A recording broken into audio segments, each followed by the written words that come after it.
All right, well, welcome to my PBL number 3 animal report tutorial. Basically what I've done here today is I'd like to just videotape for you guys a quick tutorial. I'm going to go through my presentation of the cassowary bird, which will hopefully give you some help, some tips, some tutelage on what you do as you prepare for your particular presentation coming up on March 10th, 11th, 12th, or 13th. So I want to, hopefully as you watch this, what I want you to look for is some of the good habits and bad habits. I'm going to go ahead and do the presentation, the full 5 to 7 minutes first, and then I'm going to give you some examples of good and bad that you maybe should be aware of. What are some things that you should be conscious of as you prepare? What are the typical mistakes that students make as they give presentations? And hopefully this will give you a better idea of what is the expectation as you get ready for your presentation coming up. So let's go ahead and begin.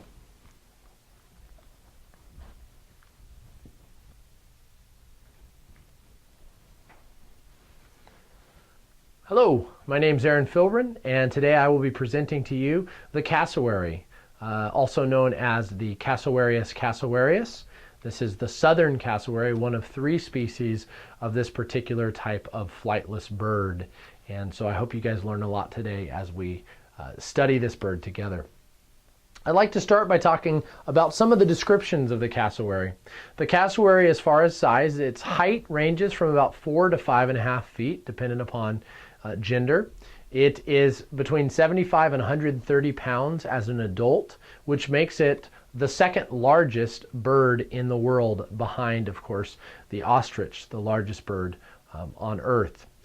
We can also see in this image that the cassowary is distinct between their male and female, not in coloring, but in size. Males are significantly smaller than the females, and this is representative across all 3 species groups.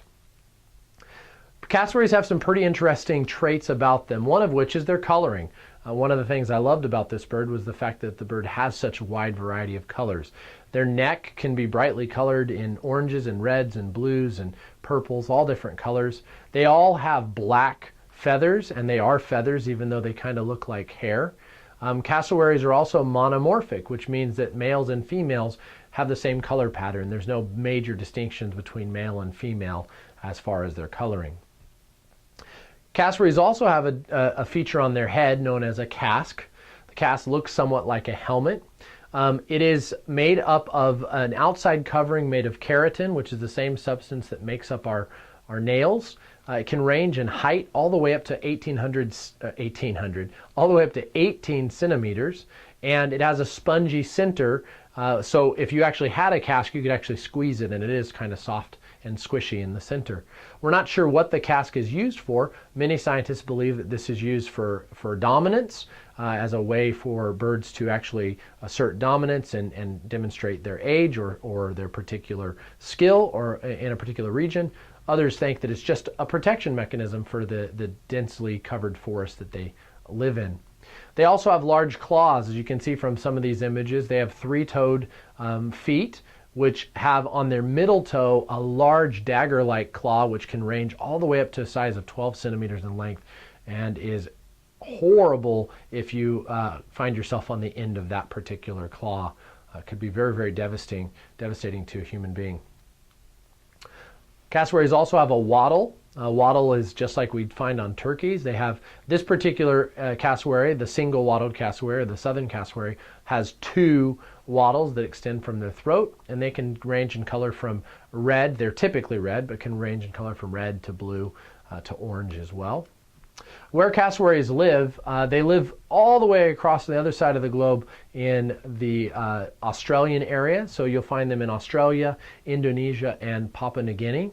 As we can see in this image, there's really 3 species groups of cassowaries. You have the southern cassowary, which is represented by blue here on the map. You have the dwarf cassowary that's represented by red on the map, primarily in the center of Papua New Guinea. And then you have the northern cassowary, which is represented by green. So each of them are found primarily in Papua New Guinea, but also in northern Australia and some island chains of Indonesia. Specifically, they live in wet tropical forests, as we can see in these images, which are usually densely forested and They're very, very adept at moving through this low brush quickly. What do cassowaries eat? Well, cassowaries are omnivores, so they eat both vegetation and, in this case, insects, so they would be insectivores as well. They eat fruits, leaves, seeds, grasses, and then they'll also eat insects and spiders as well. The image right up here that we see that looks like an egg, that's actually a cassowary plum, which is a particular type of fruit that was named after the cassowary because of its coloring, and that's something that cassowaries do eat.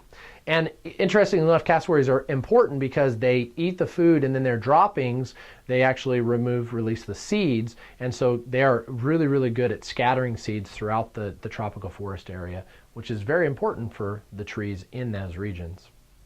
As far as predators, cassowaries don't have any natural predators, but because of humans coming into their ranges and areas where they live, there has been a rise in animals like foxes, dogs and cats, crocodiles, and those are all, as we can see from the image here, those are important because those actually go after cassowary eggs. And so they'll actually eat the cassowary eggs, which of course impacts the population of cassowaries. As far as humans, humans are mostly dangerous for hunting and also because humans run over them. As human population growth expands into their regions, there's more interaction and obviously more danger. Cassowaries are really solitary animals, so they have very little interaction with other people. And so they're actually hard to find and in fact don't have any interaction with any other animals except for other cassowaries occasionally. Now, of course, one of the times when that interaction has to happen is during mating season. Cassowaries mate primarily June to September. They go through, like most birds, they have a period of courtship, which is not very long. The birds will mate. The female will lay between 3 and 8 eggs just on the ground of the forest floor. They just scratch out a little area for them to lay their eggs, no nesting.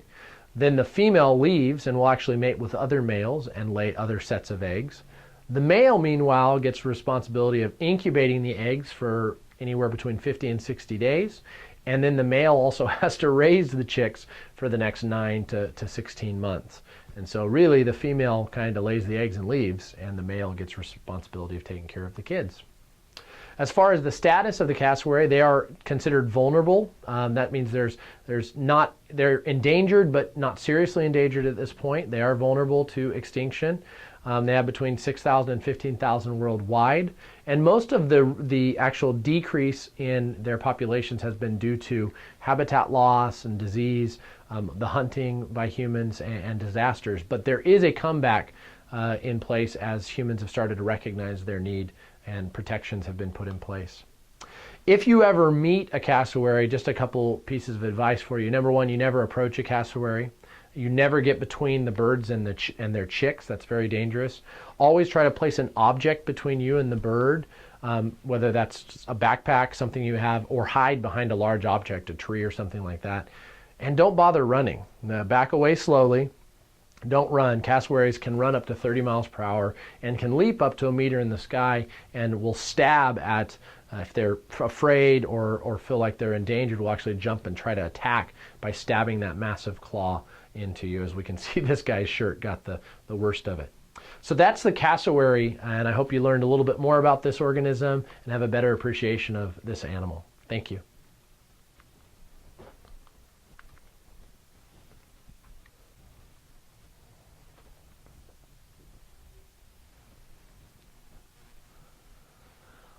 So like cassowaries are really big animals, and like they're very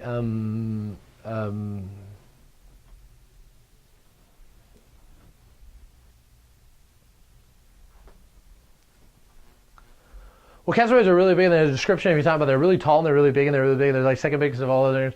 And you can see they have claws and they have lots of things. They're really big and they're hard and they're really big and they're really cassowaries are like really big and they're.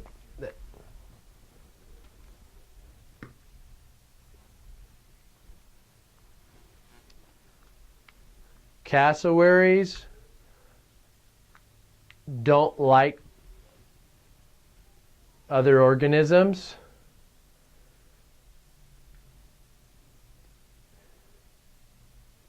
And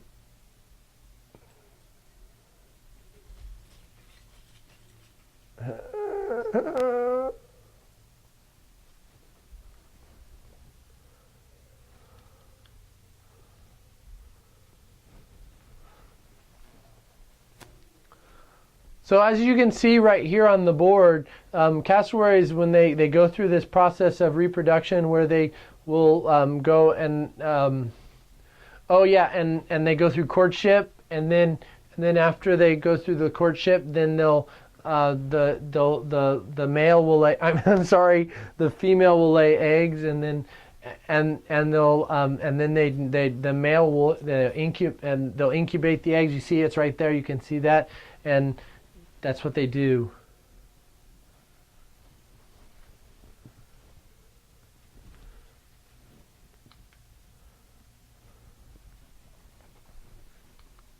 So if you ever get next to a cassowary, it's really important that you just got to make sure that you stay away. Don't ever get between the chicks and the bird. Never, ever, ever do that. Never, ever approach them. Place an object. Put an object right between you. Hide behind a tree, something like that, but stay away.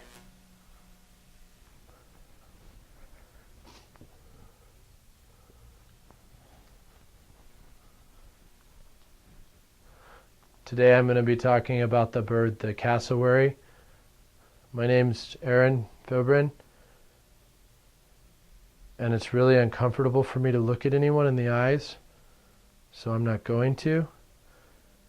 The cassowary is really neat. It's big. It's got a big thing on its head.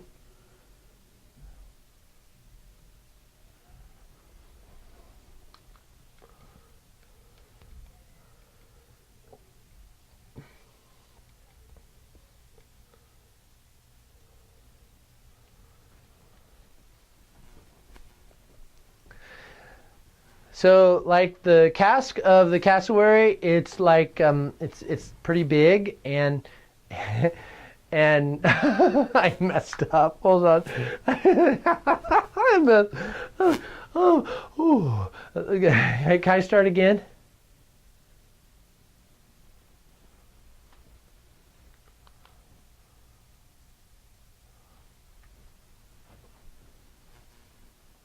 So the cassowary's claws are,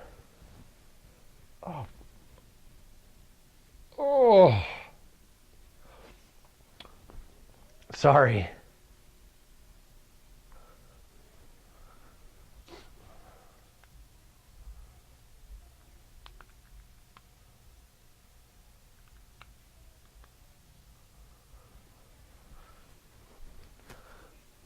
So as I was talking about the waddle of the cassowary, hey, Nick, stop it. This is my presentation. Stop goofing around. Pay attention to me. I'm the one on stage. I'm the one that you all should be looking at.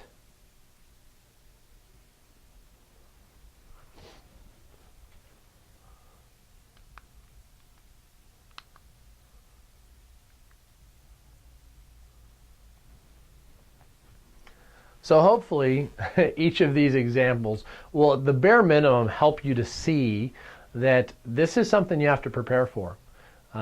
This is something that you need to time yourself and see that you're in that 5 to 7 minute range. You don't have forever and ever and ever to give all of your information. And I know you're going to have lots of information. You're going to have to pace yourself. You're going to have to go quickly. You're going to have to make sure that you don't waste time. And you want to minimize as much of those the likes, any of those situations where it's going to slow down your speech. One thing to always be aware of is this speech is about you guys as experts on your animal teaching us about your animal. We're not going to learn everything, but we need to learn something. And it's really important that you're well prepared, that you've put in the time and the energy. And if you do that, guys, you'll have success. And it's going to be a great project and a great presentation. And I'm excited, starting March 10th, to see the products that you guys have put together, the time that you've put in, and I hope that you guys are prepared and ready as well. So good luck. Please put in the energy and the time and finish well, finish strong, and I'll look forward to seeing you guys doing your presentations very soon. All right, take care.